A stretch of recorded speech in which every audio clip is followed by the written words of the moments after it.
নমস্কাৰ বন্ধু বান্ধৱীসকল, আজি মই আপোনালোকৰ সন্মুখত বেলেগ এটা ভিডিঅ' লৈ আহিছোঁ। এই ভিডিঅ'টো বহুত ইম্পৰ্টেণ্ট আৰু বহুত গুৰুত্বপূৰ্ণ। মোৰ নাম ডিজে, আপোনালোকে চাই আছে digital Assam. Election commission of ইণ্ডিয়াৰ তৰফৰ পৰা এখন নতুন SOP জাৰি কৰা হৈছে। এই SOPখন হৈছে স্পেচিয়েল চামাৰী ৰিভিজন। এই SOPখনত কেইটামান বুলেট পইণ্ট আপোনালোকক জনাম। প্ৰথম পইণ্টটো হৈছে 18 বছৰ বয়স সম্পূৰ্ণ হোৱাৰ লগে লগে আপোনালোকে ভোটাৰ তালিকাত নাম অন্তৰ্ভুক্ত কৰিব পাৰিব আৰু ইয়াৰ নিৰ্ধাৰিত তাৰিখ দিয়া হৈছে 1/11/2021 তাৰিখৰ পৰা 30/11/2021 তাৰিখৰ ভিতৰত আপোনালোকে এপ্লাই কৰিব পাৰিব। দ্বিতীয় পইণ্টত কোৱা হৈছে আপোনালোকে যদি এপ্লাই কৰিব বিচাৰে তেনেহ'লে BLOৰ সহায় ল'ব লাগিব, নহ'লে আপোনাৰখন ৰিজেক্ট হোৱাৰ সম্ভাৱনা থাকিব। তৃতীয় পইণ্টত কোৱা হৈছে যে যদি আপোনালোকে ট্ৰেন্সফাৰ কৰিব বিচাৰে তেন্তে ইয়াৰ সময়সীমাৰ তাৰিখ 20/12/2021 তাৰিখৰ ভিতৰত কৰিব লাগিব। আৰু ইলেকশ্যন কমিশ্যন অফ ইণ্ডিয়াৰ তৰফৰ পৰা এটা এপ লঞ্চ কৰা হৈছে। সেই এপটোৰ জৰিয়তে এইবোৰ কাম কৰা হ'ব। মই এপটোৰ বিষয়ে আপোনালোকক দেখুৱাই দি আছোঁ। আপোনালোকে ভিডিঅ'টো প্ৰথমৰ পৰা শেষলৈ চাই থাকিব।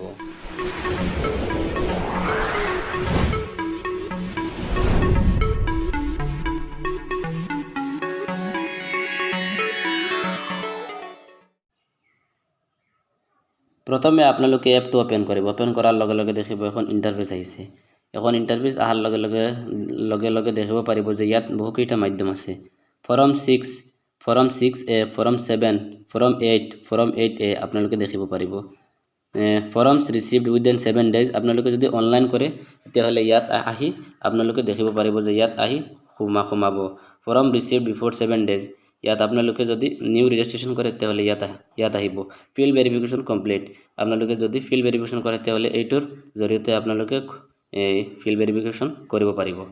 তাৰপিছত আপোনালোকে ইয়াত তিনিটা আইকন আছে, ইয়াত ক্লিক কৰিব। ইয়াত ক্লিক কৰাৰ লগে লগে আপোনালোকে ইয়াত ক্লিক কৰিব। ইয়াত ক্লিক কৰাৰ লগে লগে দেখিব যে চেকলিষ্ট ফৰ্ম, আপোনালোকে ফৰ্ম ইয়াত ক্লিক কৰিব। ইয়াত ক্লিক কৰাৰ লগে লগে দেখিব যে নিউ ভোটাৰ ৰেজিষ্ট্ৰেশ্যন ফৰ্ম 6 আপোনালোকে দেখিব। তাৰপিছত আপোনালোকে দেখিব শিফটিং আউটসাইড আপোনালোকে দেখিব পাৰিব। যদি শিফটিং কৰা তেতিয়াহ'লে দেখিব পাৰিব। আপোনালোকে কাৰেকশ্যন কৰিব পাৰিব। ফৰ্ম 8A আছে, ফৰ্ম 8 আছে। তাৰপিছত যদি কাৰোবাৰ দেউতা, মা বা দাদা, ককা, আইতা যদি ঢুকায় তেতিয়াহ'লে আপোনালোকে ভোটাৰ তালিকাৰ পৰা ডিলিট কৰিব লাগিব। এইটো বাধ্যতামূলক, নহ'লে প্ৰব্লেমে দেখা দিব আপোনালোকৰ। আপোনালোকে ফৰ্ম 7 ইয়াত ক্লিক কৰিব।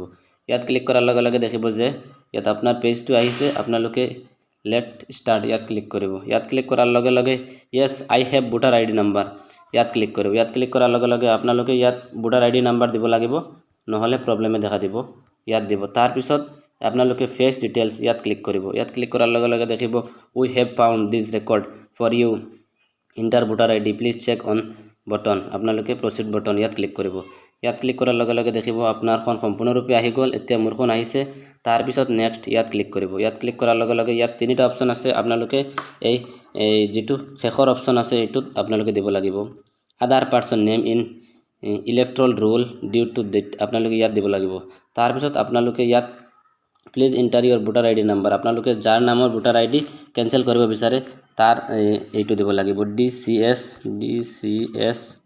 20235 আপোনালোকে দিব পাৰিব।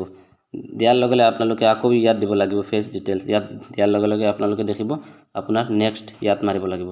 নেক্সট মাৰাৰ লগে লগে আপোনালোকে দেখিব পাৰিব মিচিং শিফটেড আপোনালোকে দেখিব পাৰিব।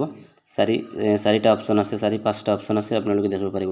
আপোনালোকে যদি ডিলিট কৰিব বিচাৰে এক্সপায়াৰ্ড ইয়াত ক্লিক কৰিব। ইয়াত ক্লিক কৰাৰ লগে লগে নেক্সট ক্লিক কৰিব।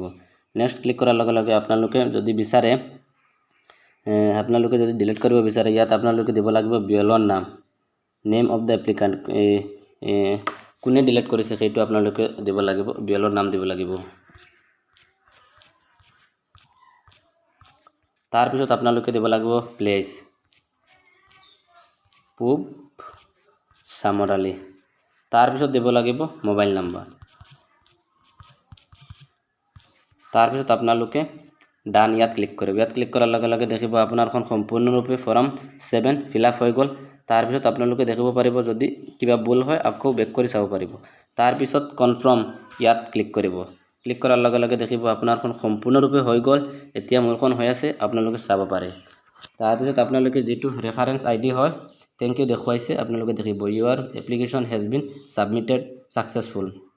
আপোনালোকে ৰেফাৰ যিটো আইডি এইটো লিখি ৰাখিব লাগিব। মই স্ক্ৰীনশ্বট লৈ লৈছোঁ, আপোনালোকে দেখিব পাৰিব। তাৰপিছত আপোনালোকে অ'কে কৰিব। অ'কে কৰাৰ লগে লগে আপোনালোকৰ সম্পূৰ্ণৰূপে হৈ গ'ল। আপোনালোকে আজি এই কামটো আৰম্ভ কৰক, নহ'লে প্ৰব্লেমে দেখা দিব। চ' আজিলৈ ইমানেই। যদি ভিডিঅ'টো ভাল লাগে লাইক শ্বেয়াৰ আৰু ছাবস্ক্ৰাইব কৰিবলৈ নাপাহৰিব। ধন্যবাদ।